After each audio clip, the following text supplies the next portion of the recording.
আসসালামু আলাইকুম ওয়া রাহমাতুল্লাহি ওয়া বারাকাতু। প্রিয় দিনী ভাই ও বোনেরা, যে যেখান থেকে আজকে আমাদের এই ভিডিওটি দেখছেন, সকলকে আন্তরিক ভালোবাসা এবং শুভেচ্ছা জানিয়ে আজকে আপনাদের সম্মুখে এমন কিছু প্রশ্নের জবাব দেব যেটা প্রত্যেকটা মানুষের জানা একান্তই দরকার এবং জরুরি। আর যে প্রশ্নগুলো একটাও আমার নিজের বানানো নয়, যে প্রশ্নগুলো আপনারাই কমেন্ট বক্সে করেছিলেন, সেই সমস্ত প্রশ্নের আজকে জবাব এই ভিডিওতে আমি দিচ্ছি। এক নম্বরে একজন দিনী ভাই প্রশ্ন করেছেন, কোরবানির চামড়ার বিধান কি এবং কোরবানির চামড়া কোন কোন খাতে আমরা ব্যবহার করতে পারি। প্রিয় দিনী ভাই, আপনাকে আমি স্পষ্ট ভাষায় বলতে চাই, কোরবানির চামড়ার বিধান হলো বা এটা ব্যয়ের বিধান হলো, আপনি কোরবানির চামড়া বিক্রি করে দেওয়ার পরে এর যে আয় হবে, এর যে টাকাটা আপনি পাবেন, এটা মসজিদে দিতে পারবেন না, কিন্তু মাদ্রাসা কিংবা এতিম, গরিব, মিসকিন, বেধবা, দরিদ্র, অসহায় এই ধরনের মানুষকে আপনি যদি চামড়ার টাকা দিতে চান, দিতে পারেন। এটাই হলো মূলত চামড়ার বিধান। কোরবানির চামড়ার ক্ষেত্রে এটাই মূলত আমরা ফতোয়া দিয়ে থাকি, আর এটাই শরীয়ত সম্মত। আশা করি আপনি আপনার প্রশ্নের জবাব যথাযথভাবে পেয়েছেন। আর একজন ভাই প্রশ্ন করেছেন, এক চোখ বিশিষ্ট পশুর কোরবানি দেওয়া জায়েজ আছে কি? হয়তো একটা চোখ আছে আর একটা চোখ হয়তো হালকা অন্ধ হয়ে গেছে। আমি বলবো এক চোখ বিশিষ্ট পশুর কোরবানি দেওয়া জায়েজ নয়। কেননা আল্লাহ সুবহানাহু ওয়া তাআলা এবং বিশ্বনবী সাল্লাল্লাহু আলাইহি ওয়াসাল্লাম কোরবানি দেওয়ার যে বিধান, কোরবানি দেওয়ার জন্য যে নিখুঁতভাবে পশু উৎসর্গ করতে বলেছেন, সেটা আমাদেরকে মাথায় রেখে কাজ করতে হবে। এখন একটা চোখ যদি অন্ধ হয় বা কানা হয়ে যায়, এটা একটা ত্রুটিযুক্ত ব্যাপার। এই জন্য কেউ যদি এই রকম পশু দিয়ে কোরবানি দেয়, তাহলে কোরবানি হবে না। এই জন্য আমরা চেষ্টা করব ত্রুটিমুক্ত কোরবানি দেওয়ার, এমন পশু দিয়ে কোরবানি দেওয়ার যে পশুতে কোনো রকমের ত্রুটি নাই। আর একজন দিনী ভাই প্রশ্ন করেছেন, হুজুর, কোরবানির গোশত থেকে কাউকে পারিশ্রমিক দেওয়া জায়েজ আছে কি? আপনার উত্তরে বলবো, এক কথায় উত্তর দিচ্ছি, জায়েজ নয়। এই যে এখানে আপনি প্রশ্নটা করেছেন, এটা কোন ক্ষেত্রে হয় আমি জানি। দেখা যাচ্ছে আমরা যারা কোরবানি করে থাকি, অনেকেই এমন আছে তারা হয়তো কোরবানি কাটতে জানি না, খালতে জানি না, কোরবানির গোশত করতে জানি না।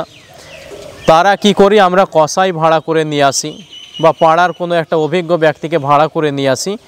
তারপরে সেই লোকটা বা যেই কসাইটা আমাদেরকে কোরবানির গোশতটা কেটে দেয় বা মাংস করে দেয়, তাকে আমরা পারিশ্রমিক হিসাবে 2 কেজি, 4 কেজি, 5 কেজি গোশত দিয়ে থাকি কোরবানির। এটা মোটেও জায়েজ হবে না। হ্যাঁ, আপনি দিতে পারেন, ওটা আপনার ব্যক্তিগত ভাগ থেকে দিতে হবে, কিন্তু দেখা যাচ্ছে যে ওই যখন কোরবানির গোশতটা কাটা হবে, দেখা যাচ্ছে একবারে 3 ভাগ করার আগেই যদি আপনি তাদেরকে এখান থেকে পারিশ্রমিক দিতে চান, জায়েজ হবে না। আপনার 3 ভাগ হয়ে যাওয়ার পরে ব্যক্তিগত ভাগ থেকে যদি কাউকে পারিশ্রমিক দিতে চান, দিতে পারেন, কিন্তু আপনারা কখনোই 3 ভাগ করার আগে যৌথভাবে সে গোশত দিয়ে পারিশ্রমিক দেওয়া জায়েজ নাই। কেননা কোরবানির গোশত যেমন বিক্রি করা জায়েজ নয়, তেমন কোরবানির দেখা আছে গোশতের পারিশ্রমিক দেওয়াও জায়েজ নাই। আশা করি বুঝতে পেরেছেন।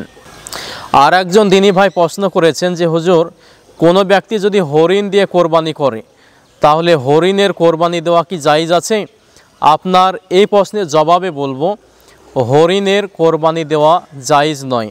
আপনারা বলবেন, তাহলে কোরবানি হরিণ দিয়ে জায়েজ নাই কেন, বা কিসের কারণে হরিণের কোরবানি দেওয়া নাজায়েজ বলছেন, প্রশ্ন হতে পারে।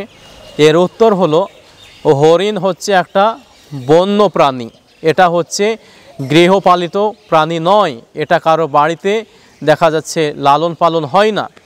আর হাদিসে স্পষ্ট ভাষায় এসেছে, বন্য প্রাণী দিয়ে কোরবানি দেওয়া জায়েজ নয়।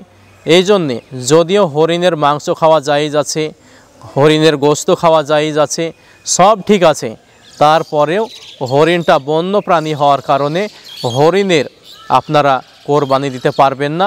আশা করি আপনারা বুঝতে পেরেছেন। আর একজন দিনী ভাই প্রশ্ন করেছেন যে, হুজুর, গরু কিংবা ছাগলের যে দুধের পালান হয়, সে পালানের মধ্য থেকে 2-1টা যদি বাট নষ্ট হয়ে যায়, যদি দুধ না বের হয়, তাহলে এমন গরু বা ছাগলের কোরবানি দেওয়া জায়েজ আছে কি? এর উত্তরে আমি বলবো, কোনো ছাগল বা গরুর পালান থেকে দু একটা বার যদি নষ্ট হয়ে যায় তাহলে এই পশু দ্বারা কোরবানি দেওয়া জায়েজ নয়। কেননা হাদিসে যেহেতু স্পষ্ট ভাষায় নবী সাল্লাল্লাহু আলাইহি সাল্লাম বলেছেন যে নিখুঁতভাবে কোরবানি দিতে হবে, ত্রুটিযুক্ত বা খুঁতযুক্ত কোরবানি দেওয়া যাবে না। এই জন্যে আমরা সকলে চেষ্টা করব এই যাবতীয় কোরবানি না দেওয়া, এই যাবতীয় পশু থেকে আমরা কোরবানি না দিয়ে দেখা যাচ্ছে ওটা বিক্রি করে দিয়ে ওর চাইতে উত্তম কোনো পশু দিয়ে কোরবানি দেওয়ার চেষ্টা করব। আশা করি আপনারা বুঝতে পেরেছেন। আল্লাহ তাআলা আমাদেরকে সকলকে বেশি বেশি শোনার চাইতে আমল করার তৌফিক দান করেন। আল্লাহুম্মা আমিন। প্রিয় বন্ধুরা ভালো থাকবেন। এখান থেকে বক্তব্য ইতি করলাম। ওয়া আখিরি দাওয়ানা আনিল হামদুলিল্লাহি রাব্বিল আলামিন।